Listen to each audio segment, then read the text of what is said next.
Je voudrais d'abord, en tout cas, saluer tous les Sénégalais qui nous ont permis de vivre cette deuxième alternance. C'était un moment fort et il y a eu beaucoup de moments d'incertitude avant cette deuxième alternance. Je pense que les attentes des Sénégalais sont très élevées par rapport à cette deuxième alternance. Et ensemble, nous avions fait des promesses au peuple.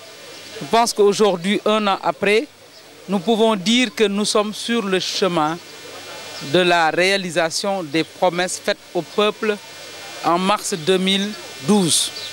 Cela fait un an effectivement.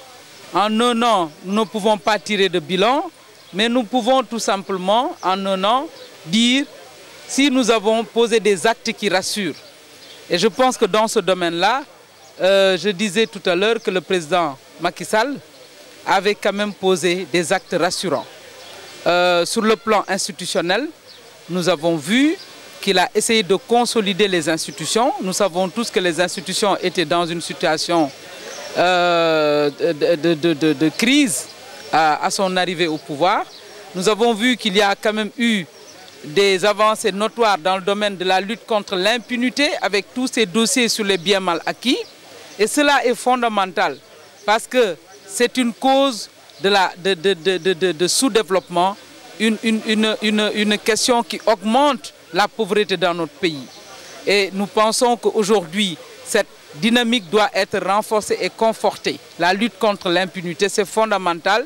Cela nous permettra à terme de faire de telle sorte qu'aucun Sénégalais, quels que soient les pouvoirs que le peuple lui aura donnés, ne puisse détourner un franc et porter ainsi préjudice au développement de ce pays. Et cela doit être salué et renforcé. Je dis, nous avons, c'est vrai, fait des avancées, mais il nous reste beaucoup de défis à relever. Parce que nous avons trouvé le pays aussi dans une situation difficile. Je pense que nous avons aussi fait des promesses pour diminuer le coût des denrées de première nécessité. Cela est urgent. Il nous faut nous hâter pour répondre à cette demande. C'est vrai qu'il y a eu une instabilité au ministère du Commerce qui était censé relever, en tout cas travailler sur cette question, parce que nous avons eu en un an 3 ministres dans ce département. Donc c'est une question qui a certainement pris du temps à être gérée et nous appelons les autorités à faire face à cette question. En tant que députés, nous sommes interpellés par les populations sur la baisse des denrées de première nécessité. Il y a aussi la question du chômage, sur laquelle nous devons avancer sûrement, lentement mais sûrement. On a eu 5000 emplois dans la fonction publique, mais nous pensons qu'il faut que l'État mette en place un cadre propice à la création d'emplois, parce que l'État ne pourra pas donner les 500 000 emplois que nous avons promis au peuple sénégalais. L'État ne peut que favoriser, mettre en place des mécanismes qui vont favoriser la création d'emplois. Et je pense qu'il y a des actes qui ont été posés dans ce sens et nous pensons que d'ici à mi-parcours du mandat du président Macky Sall, nous devons avoir des résultats probants. Nous avons aussi la question de l'éducation qui est en crise. Et je sais qu'au niveau du supérieur, il y a une concertation nationale en cours qui devrait nous permettre à court terme de trouver des solutions adéquates, des réponses adéquates aux problèmes qui se posent dans ce secteur. Mais il faut aussi qu'au niveau de l'éducation, au niveau d'enseignement de l'éducation nationale, poursuivre la discussion avec les acteurs sociaux pour que nous puissions dépasser toutes ces crises-là et stabiliser ce secteur.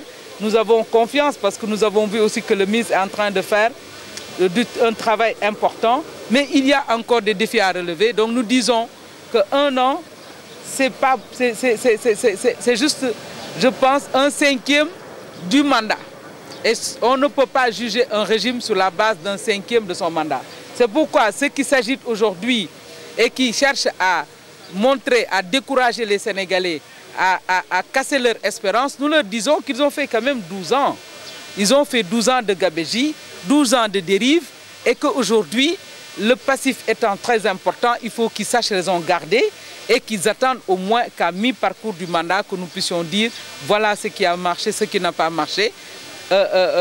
Mais maintenant, c'est prématuré.